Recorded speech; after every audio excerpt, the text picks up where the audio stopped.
Welcome back to the adventure, guys. We are trying to get this Yamaha blaster fired up today. That is the goal. I got some exciting things that came in. I got my stator, flywheel, I got my air filter, and I got my top end, bottom end kit in. And so today is the goal. This thing has to run. So we're gonna make sure that it gets going. We're gonna do everything in our power to figure it out. If we can't, that'd be very upsetting, but today's the day. Let's get it going. Okay, so something that we learned today is when we got this new stator, the old one came with just 4 wires, but in 2003 and 2000 to 2006, they came out with a 5 wire. And what this 5th wire is, it's a white with a blue stripe. What it is another ground. So the one black is a ground and this is a ground. So what they were having some problems with was the old stators. They would have a jumper between the coil here, just on this one right here. They'd have a jumper to ground, but the ground would get bad and then it would cause like an arcing noise and it sounded like a tick, tick, tick, tick, tick. So now what they did is they ran an isolated ground here. So what we were given inside of our package was a green wire that we have to tie to the frame now, and that will go straight to this white and black. So it still works. We just have an isolated ground instead of making a bond jumper here. So what we're gonna do is we're gonna get this thing installed. Long story short, we're just gonna do plug and play to the colors that we already have. So obviously black to black, white and red, yellow, red and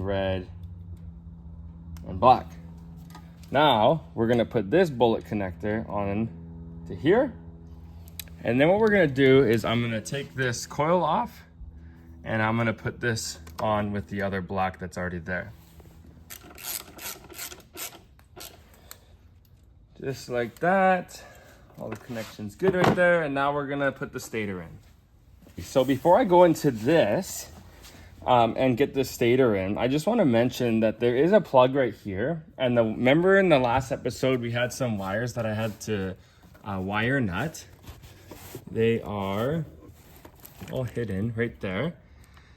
Those went to what they call a TORS, which is a throttle override safety.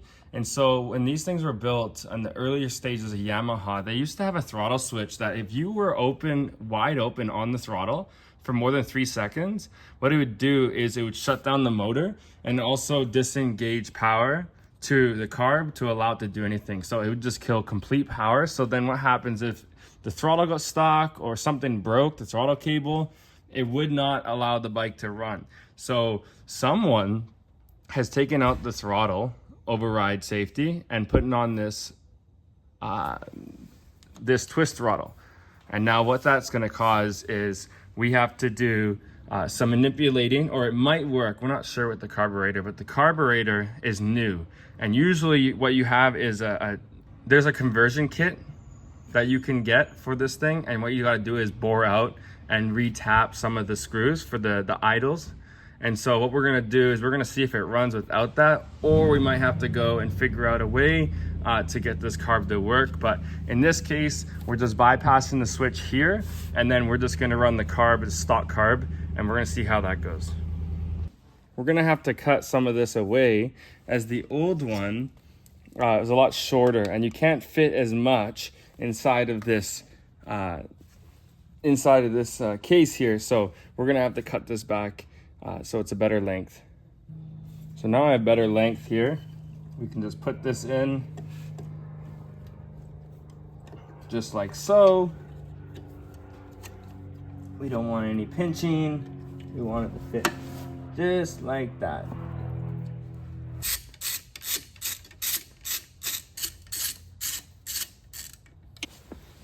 Just like that.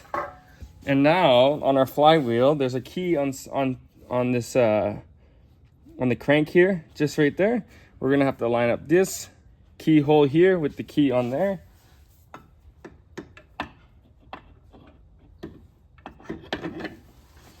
Spin. You gotta find it just like that. So last time we broke the the crank. We're gonna repair that. We have that kit. So it used to have this spacer. So now I'm just gonna put, for the time being, I'm just gonna put the nut, just so we can test it. Try to get it to run. We'll crank it on. That should be good for now, just to get it to run. I did some further investigation. I started putting on this flywheel, and I was struggling with getting some spark from my new stator. And I don't know if it's a defected stator or anything. I'm trying to figure out how to get the gap, but I put the old stator in and I checked voltages. I went from the voltage to the CDI here, and then all the way back to the coil here, and then now I have spark. So I didn't necessarily need a new stator. I don't know if the flywheel affected it, but I am now getting somewhat of a blue light, and I'll show you guys right here. I'm just gonna connect my drill to the flywheel. Instead of spinning it normally, it's forward motion. I'm gonna spin it backwards and get the voltage so you guys can see that arc. I'll start to turn it over here. You gotta ground out your spark plug. Turn it for you guys.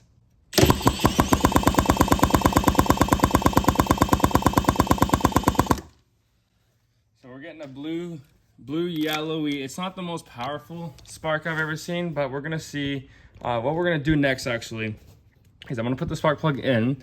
We're gonna tighten that down, and then what I'm gonna do is I'm gonna put the air filter on, the carb on, and then I'm gonna have to make sure that this fuel tank is clean. It looks pretty dirty on the inside when I looked at it earlier.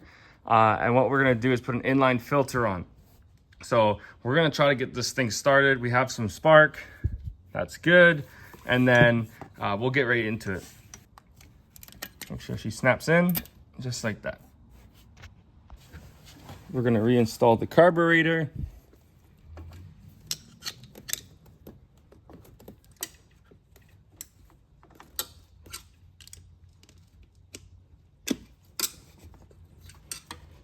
Here we go. I'm gonna have to bring this throttle cable. And what you want to do is you want to line up the groove right here into the one notch right on that far side there. So go down just like this, and you want this to be able to go down. If you don't have it in the right spot, it will get stuck there and it won't go all the way down. So all the way down, just like that. Twist that on. We now have this beautiful new air filter. Just have the cap off of it. Just got a nice little cover here. And we're gonna screw that right in.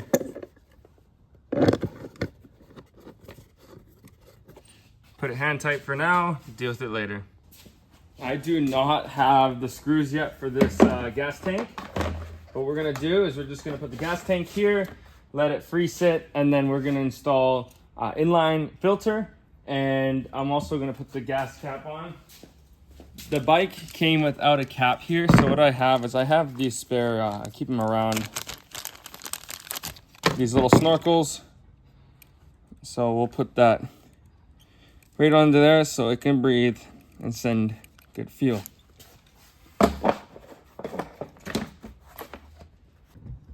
Okay, so I'm gonna chop some of this hose, steel hose. I do have clamps, but I'm all doing this temporarily. So what we're gonna do is I'm gonna put this fuel line put the fuel line just like that.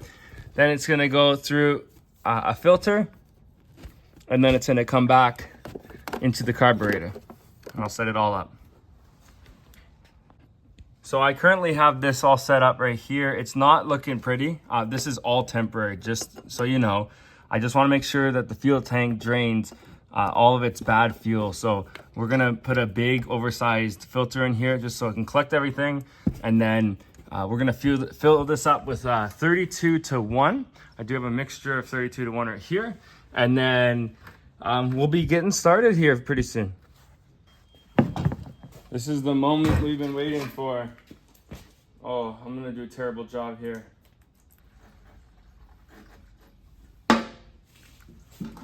Okay.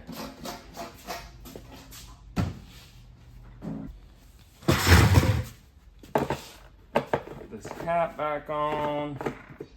Okay, so let's clear things up. Let's double check before we start this up. We have air. Let's check the fuel, make sure it comes through the filter. I also was not paying attention. I wasn't paying attention while putting this filter on. You want the fuel to come and hit the filter here and then go into the carb there. So I'm gonna have to change that. Swap directions. All temporary. I'm gonna put the choke on. So from last video, I talked with the needle and seat. It's probably not gonna be that good. And lo and behold, we're gonna have to get a new needle because it's just overflowing, but that doesn't stop us from running. Let's see what happens. Come on. Come on, come on.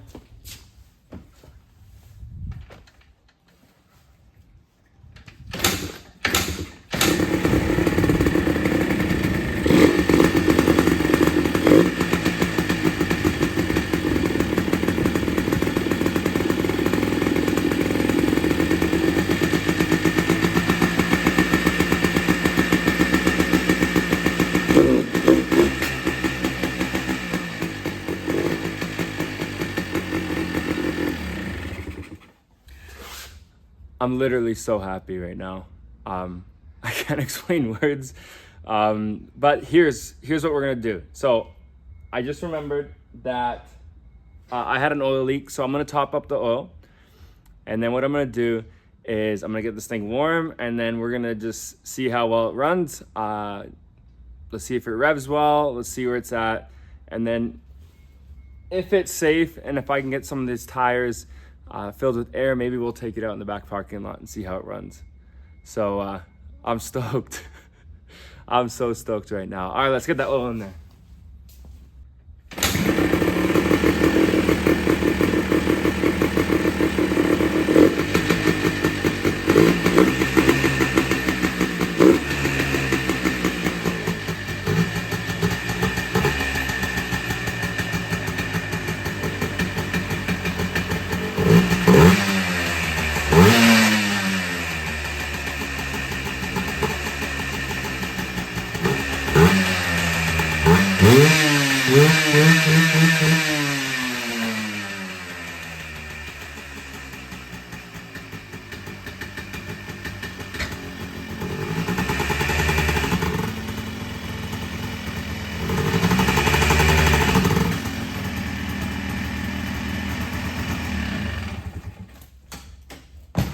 So I took a walk around the bike. I don't really feel comfortable getting this thing out in the field because there's some issues. We got some holes in the tires and some patches, and they're leaking and they don't hold air. So what I'm gonna do, as you know from the first video of the series, is I need to rebuild this. And it's not, can it run? Yes.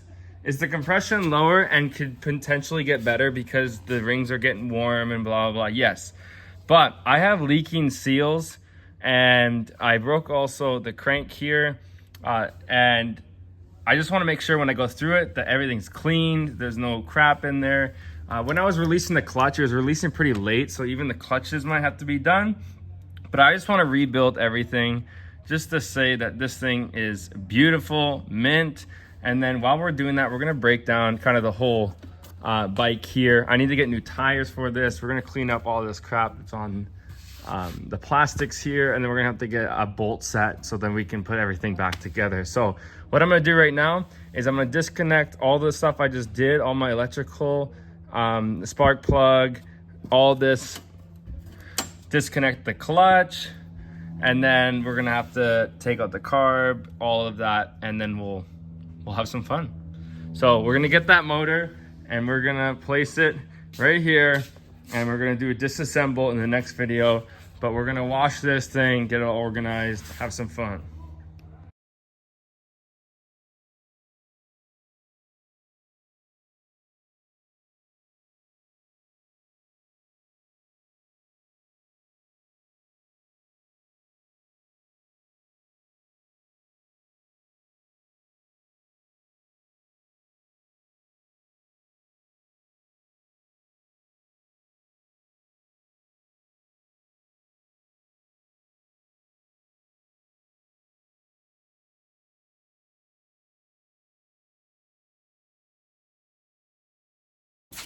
Check it out. The motor is out and it is time for a rebuild. So this is what we're looking at right now. I have the bike ripped apart, the swing arms just dropped, plastic's got to come off, all of that. I'm gonna leave that on right now just so I don't get in the way of my father-in-law and his work. So we're gonna leave this together. And before what I'm gonna do, my next video is gonna be the teardown and rebuild of this motor. And before the next video goes of this going in, we're gonna do a video of just refurbishing everything that's here. So that means I have to get a new cover. That means I'm gonna clean all these plastics, potentially repaint them. We'll see how that goes. We gotta power wash everything here. Exhaust, I'm gonna paint the whole thing black. Tires got to be replaced. So there is quite a bit of a series here. If you guys are enjoying this, please continue to follow, subscribe. There's a lot to do here and I'm having a lot of fun. Well, that's it for this video, guys. I really hope you guys enjoyed. Like always, I always tell you guys, if you don't subscribe to me now, you might not find me on the internet. I'm a small little channel that just started. This is my dream. I'm learning a lot. This ATV has been so fun. I got so excited, I called my dad immediately when I got it started. I said, let's go, we got to fire it up. And so please subscribe. The next video that we're doing is going to be rebuilding this motor. So that'll be next week. I'll post that video. That'll be a teardown and a rebuild in the same video, and then obviously refurbish this. So if you guys enjoyed the video, please subscribe, comment, like. I appreciate it all. You guys are the best. Take care.